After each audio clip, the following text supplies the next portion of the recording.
गेंदा सेठ गुस्से से बड़बड़ाते हुए जंगल की ओर चले जा रहे थे।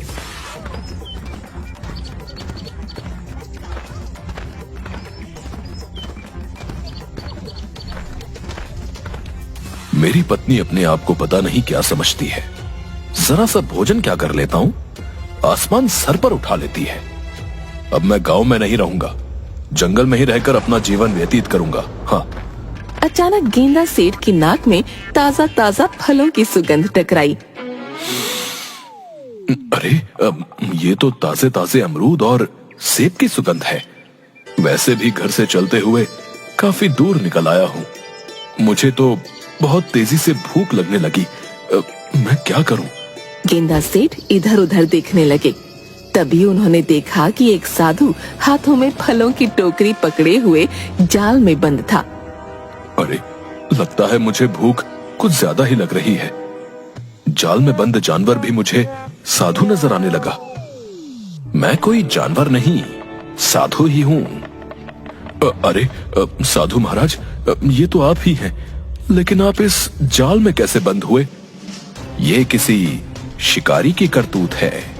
जरूर उसने ये जाल जंगली जानवर को पकड़ने के लिए फेंका होगा और गलती से इसमें आप फंस गए। और शिकारी आपको ले जाकर क्या करेगा भला? आपको बाजार में कौन खरीदेगा? मूर्ख, बकवास बंद और मुझे इस जाल से आजाद कराओ। अब जरूर साधु महाराज, लेकिन वो क्या है कि मुझे भूख बहुत लग रही है। आप उसके बदले में क्या अपनी टोकरी के सारे फल मुझे खाने को देंगे? क्या? ये तो बहुत सारे फल हैं। क्या तू सारे फलों को खा जाएगा? साधु महाराज, आपके ये फल मेरी भूख तो नहीं मिटा पाएंगे।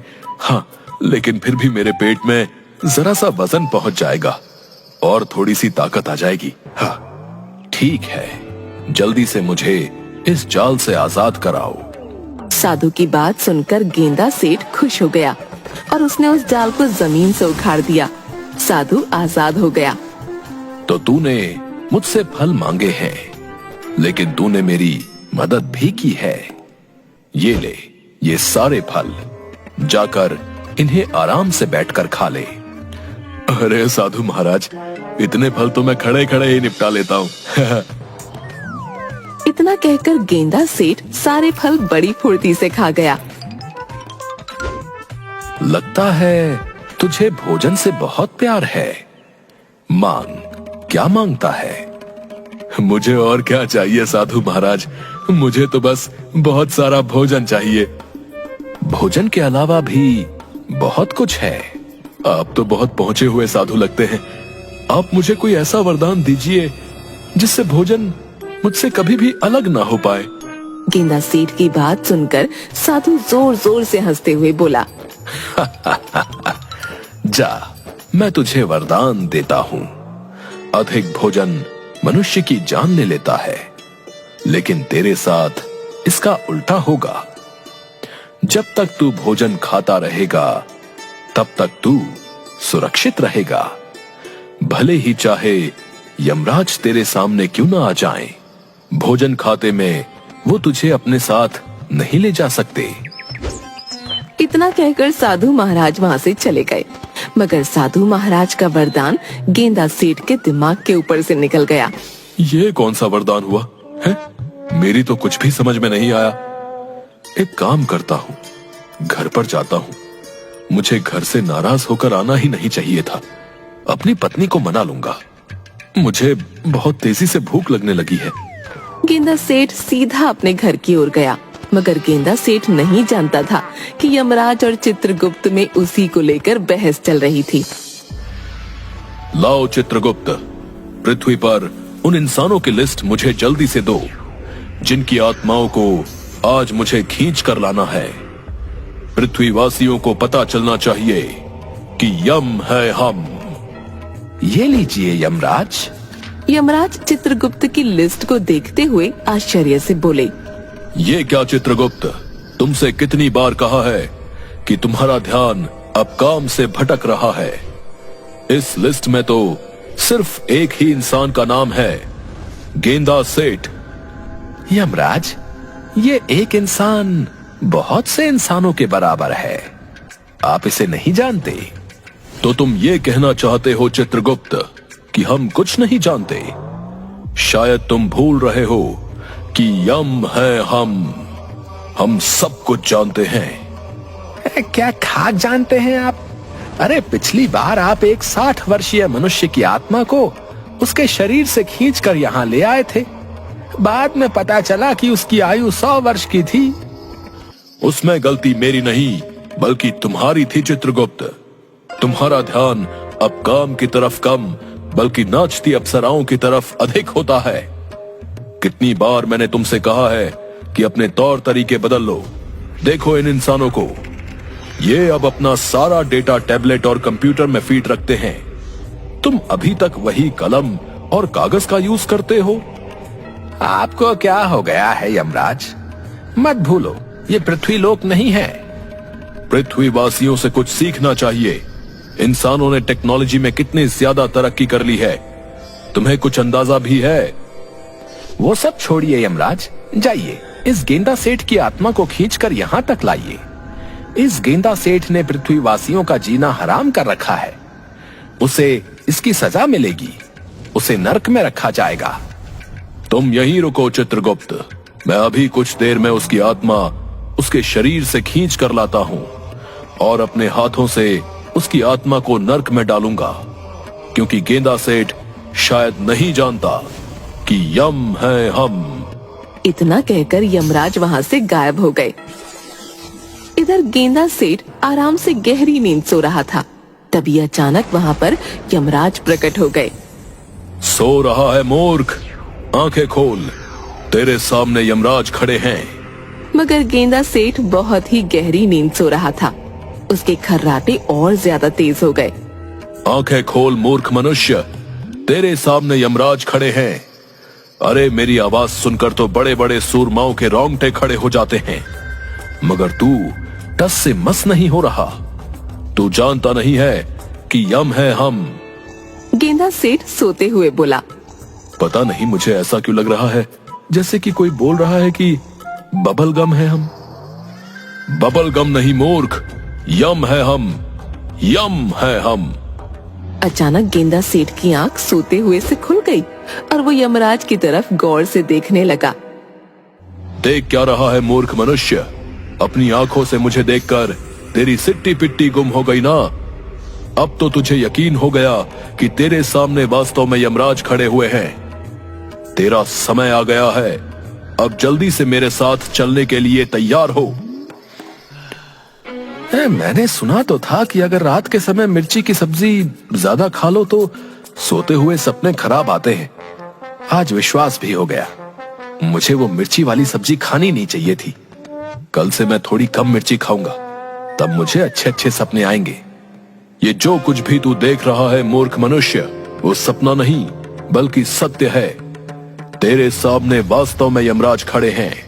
इतना कहकर यमराज ने एक चांटा गेंदा सेठ के गाल पर जड़ दिया। अरे मेरे सामने तो वास्तव में ही यमराज खड़े हैं।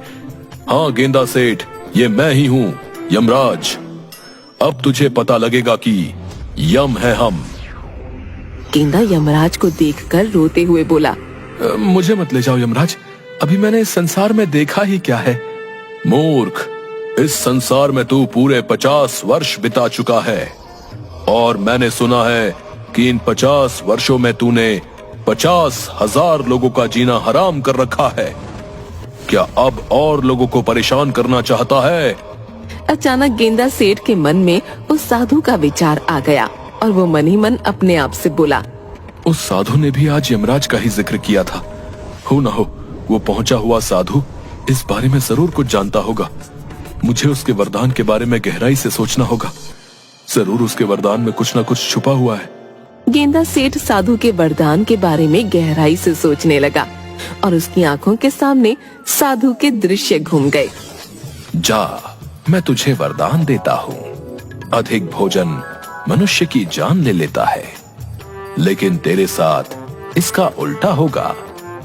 जब तक तू भोजन खाता रहेगा तब तक तू सुरक्षित रहेगा, भले ही चाहे यमराज तेरे सामने क्यों ना आ जाए। भोजन खाते में वो तुझे अपने साथ नहीं ले जा सकते। समझ गया, मुझे ऐसे यमराज के सामने रोना नहीं चाहिए, बल्कि कोई योजना सोचनी चाहिए। अब जब आप मेरे सामने आ ही गए हैं यमराज, तो फिर आपके सामने मेरी क्या ही चल सकती है। लेकिन मेरे एक प्रश्न का उत्तर तो आप दे ही सकते हैं ना। मैं एक प्रश्न का उत्तर नहीं, बल्कि सैकड़ों प्रश्नों के उत्तर दे सकता हूं, क्योंकि यम है हम। मैंने सुना है ईश्वर दूसरों को भोजन खिलाने से बहुत प्रसन्न होते हैं। क्या ये सत्य है? बिल्कुल सत्य है। तो फिर क्या आप मुझे भोजन नहीं खिलाएंगे? मुझे बहुत तेजी से भूख लगी है। मुझे देखकर लोगों की भूख मर जाती है। पहली बार ऐसे इंसान को देख रहा हूं जिसके सामने यमराज खड़ा है और उसे भूख लग रही है। मैं तेरी आखिरी इच्छा को अवश्य पूरी करूंगा, क्योंकि तूने मेरे सामने ईश्वर का नाम लिया है, और तू तो अब समझ ही गया होगा कि यम है हम। इतना कहकर यमराज ने अपनी गदा सामने की ओर कर दी। गदा में से सफेद रंग की किरणें फूटने लगीं और गेंदा सेठ के सामने एक से एक अधिक लजीज व्यंजन रखे हुए थे। ले, खा ले आखिरी भोजन, उसके बाद तो तुझे मेरे साथ चलना ही होगा। एक शर्त पर मैं इस भोजन को हाथ लगाऊंगा। अगर मेरा इस भोजन को खाकर पेट भर जाएगा, तभी आप मेरे शरीर से मेरी आत्मा खींचोगे, भूखे पेट नहीं। क्या ये वादा करते हो आप? अरे, तेरे सामने 20 व्यक्तियों का भोजन रखा है मूर्ख मनुष्य। फिर भी मैं वचन देता हूं, क्योंकि यम है हम। यमराज की बात सुनकर गेंदा सेठ के होठों पर रहस्यमयी मुस्कान आ गई। गेंदा सेठ कुछ ही देर में वो भोजन को चट कर गया। मेरा कुछ भला नहीं हुआ यमराज। यमराज ने उससे भी अधिक भोजन गेंदा सेठ के सामने रखा। गेंदा सेठ देखते ही देखते वो सारा भोजन भी खा गया। थोड़ा और लाइए यमराज। तूने मुझे क्या अपना गुलाम समझ रखा है? मैं यहाँ पर तेरी आत्मा खींचने आया हूँ, तुझे भोजन कराने नहीं आया। लेकिन आपने तो वचन दिया था। अब मैं तेरे सामने इतना अधिक भोजन रखूंगा जिसकी तुमने कल्पना भी नहीं की होगी, मगर उसके लिए मुझे कुछ देर के लिए यहाँ से जाना होगा। इतना कहकर यमराज वहाँ से गायब हो गए। तुरंत चित्रगुप्त के पास पहुँचे। चित्रगुप्त भोजन कर रहा था। यमराज, आप खाली हाथ आए हैं? गेंदा सेठ की आत्मा कहाँ है? सवाल मत करो चित्रगुप्त। सवाल करने का अधिकार सिर्फ हमारा है, क्योंकि यम है हम यहाँ से बहुत सारा भोजन ले जाने के लिए आए हैं। यमराज ने चित्रगुप्त का और वहाँ सारा रखा भोजन पृथ्वी पर ले जाकर गेंदा सेठ के सामने रख दिया। अब देखता हूँ तेरा पेट कैसे नहीं भरता। गेंदा सेठ आराम से फिर से भोजन करने लगा, मगर अब वो धीरे धीरे भोजन कर रहा था और यमराज को यही बात सबसे ज्यादा विचलित कर रही थी। तभी यमराज के कानों में चित्रगुप्त की आवाज टकराई। यमराज, इसने आपको मूर्ख बना दिया है। कितनी बार कहा है आपको कि अपने काम पर ज्यादा ध्यान दीजिए, ना कि इस बात पर कि यम है हम।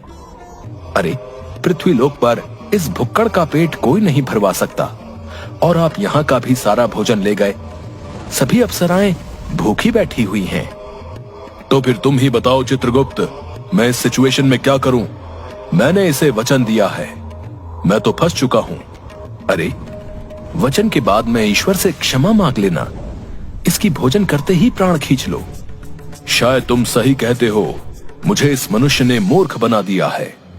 इसे इसकी सजा जरूर मिलेगी, क्योंकि शायद ये अभी तक नहीं जानता कि यम है हम।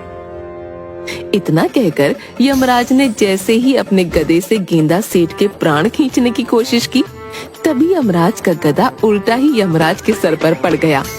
ये कैसे संभव हो सकता है? ऐसा पहली बार हुआ है कि मेरा गदा मेरे ही सर पर पड़ गया। यमराज क्रोधित होकर गेंदा सेठ की ओर देखकर बोले, मुझे बता मूर्ख मनुष्य, तेरे प्राण मैं क्यों नहीं खींच पा रहा हूँ? आप मेरे चाहकर भी प्राण नहीं खींच सकते यमराज, क्योंकि मुझे वरदान मिला हुआ है कि भोजन करते हुए अगर मेरे सामने यमराज भी आ जाए, तब भी वो मुझे अपने साथ नहीं ले जा सकते। वरदान, जहां तक मैं जानता हूं, तूने तो सिर्फ लोगों को परेशान किया है। आखिर तुझे वरदान किसने दिया? एक साधु ने मुझे वरदान दिया है। आखिर वो साधु तुझे वरदान देने वाला होता कौन है? वरदान देने से पहले उसे मुझसे पूछ तो लेना चाहिए था।